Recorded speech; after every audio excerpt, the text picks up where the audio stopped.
હાલના જે ભાજપના સુરત શહેર ભાજપ પ્રમુખ છે પરેશ પટેલ, એના વિશે એક ગૂંચવણ ઊભી થઈ છે અને એના કારણે સંગઠન માળખાની રચના થઈ શકી નથી. ગુજરાતના પ્રદેશ પ્રમુખ તરીકે જગદીશ વિશ્વકર્માની નિમણૂક થયા પછી લગભગ મોટાભાગના જે શહેર જિલ્લા સંગઠન માળખા છે એની જાહેરાતો પૂરી થઈ ગઈ છે, પરંતુ સુરતની અંદર હજુ સંગઠન માળખાની જાહેરાત નથી કરવામાં આવી. તો એની પાછળ એક એવી ચર્ચા શરૂ થઈ છે કે હાલના જે ભાજપના સુરત શહેર ભાજપ પ્રમુખ છે પરેશ પટેલ, એના વિશે એક ગૂંચવણ ઊભી થઈ છે અને એના કારણે સંગઠન માળખાની રચના થઈ શકી નથી. તો એના વિશે હું તમારી સાથે વાત કરીશ. મારું નામ રાજેશ શાહ છે અને તમે જોઈ રહ્યા છો ગુજરાતના સૌથી મોટા ડિજિટલ ન્યૂઝ પ્લેટફોર્મ ખબરછે.com. સી.આર. પાટીલ જ્યારે ગુજરાતના પ્રદેશ પ્રમુખ હતા ત્યારે ઘણા બધા જિલ્લા અને શહેરોની અંદર જે પ્રમુખ હતા એના નામોની જાહેરાત થઈ ગઈ હતી, પરંતુ એ પછી ગુજરાતના પ્રદેશ પ્રમુખ તરીકે જગદીશ વિશ્વકર્મા બન્યા ત્યારે હવે જે બીજા માળખા હોય એટલે પ્રદેશ શહેર પ્રમુખ, જિલ્લા પ્રમુખના જે નીચેના જે સબ કમિટીઓ હોય, જેમ કે ઓબીસી પ્રમુખ હોય, એવા બધા જે જુદા જુદા સંગઠન માળખા હોય, એનું માળખું આખા ગુજરાતના મોટે ભાગના શહેરની અંદર થઈ ગયું છે, પરંતુ હજુ સુરતની અંદર જાહેર નથી થયું. ત્યારે કેટલાક રાજકારણના જાણકારોનું કહેવું એમ છે કે આમાં એક ગૂંચવાડો ઊભો થયો છે કે પરેશ પટેલને પ્રદેશ સંગઠન બદલવા ઈચ્છે છે. પરેશ પટેલ 7 માર્ચ 2025ના દિવસે સુરત શહેર ભાજપના પ્રમુખ બન્યા અને એમને 1 વર્ષ લગભગ પૂરું થવા, એટલે માર્ચમાં 1 વર્ષ પૂરું થશે.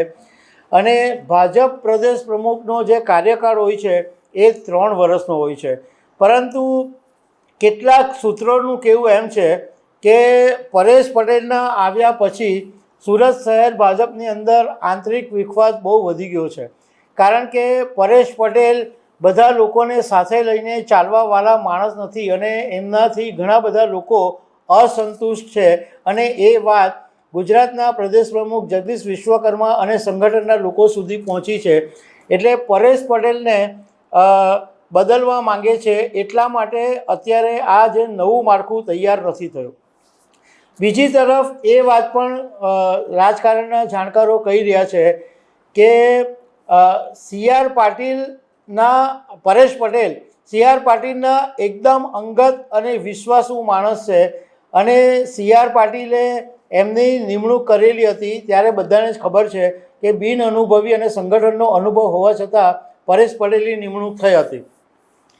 પરંતુ અત્યારે જો પરેશ પટેલને બદલવામાં આવે તો સી.આર. પાટીલની ઇજ્જતનો સવાલ આવી જાય અને સી.આર. પાટીલ હજુ પણ કેન્દ્રીય જળશક્તિ મંત્રી અને કદાવર નેતા છે અને ગુજરાતના પૂર્વ પ્રદેશ પ્રમુખ છે અને એમનું ભલે ગુજરાતના પ્રદેશ પ્રમુખ નથી, પરંતુ હજુ પણ એમનું વજન છે.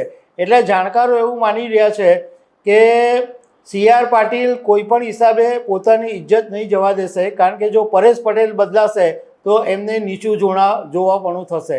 એટલા માટે સી.આર. પાટીલ પ્રેશર કરી રહ્યા છે અને જગદીશ વિશ્વકર્મા અને સંગઠન જ્યાં સુધી માનશે નહીં, સંમત નહીં થાય ત્યાં સુધી નવું માળખું થાય એવું શક્યતા નથી.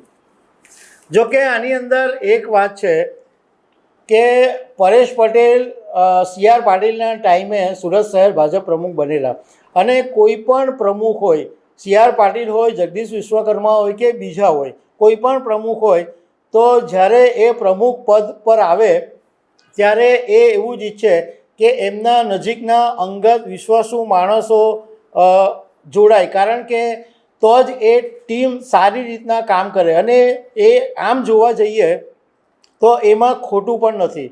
હવે જગદીશ વિશ્વકર્મા નવા પ્રમુખ બન્યા છે તો હવે એમનું પણ એવું હશે કે એ પણ પોતે એવું ઈચ્છે કે પોતાના નજીકના માણસો હોય, એકદમ અંગત વિશ્વાસુ જે માણસો હોય, એમને જગદીશ વિશ્વકર્મા મૂકે.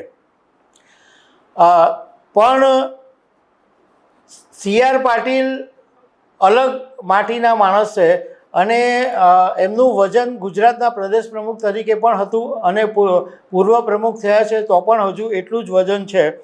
અને સીઆરએ એમના કાર્યકાળની અંદર અમુક પ્રમુખોને બદલેલા પણ છે, પરંતુ એમ છતાં પણ પરેશ પટેલને બદલવા લગભગ મુશ્કેલ થઈ પડશે એવું રાજકારણના જાણકારો માની રહ્યા છે. તો દર્શક મિત્રો, આવી અનેક વાતો સાથે અમે તમને મળતા રહીશું. આભાર.